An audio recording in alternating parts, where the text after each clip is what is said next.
Се зголемува бројот на повици на Универзитетската клиника за психијатрија.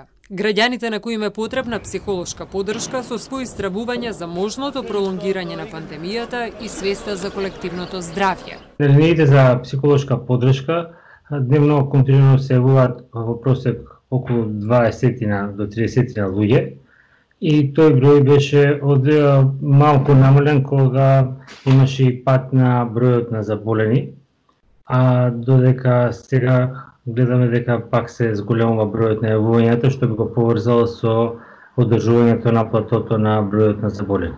Мора да кажем дека лицата кои се јавуваат имаат определени знаења и да кажем и увид во тоа што значи ментална состојба, ментална болест, ја увиделе потребата од потреба за работа на себе, така да тие истите луѓе сега се повеќе се јавуваат или таа категорија на луѓе што се јавува се повеќе се поврзува со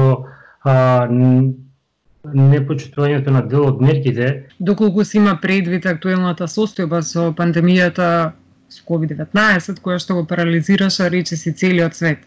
Што на што најмногу ве загрижува во дадениот момент и што на што ви дава можеби надеж? Секата се збори дека после една пандемија ваква, како што имаме сега, следи една пандемија на, да кажем, криза во менталното здравје.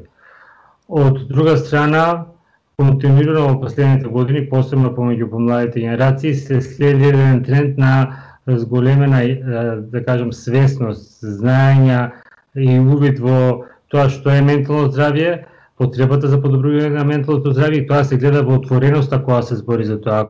Свеста за индивидуалното и колективното здравје е клучна доколку сакаме да говориме за справување со пандемијата на најдобар можен начин. Ваквата состојба разоткри многу прашања за важноста на менталното здравје, за кое малкумина се свесни во едно брзо темпо на живење, смета Бајрактаров.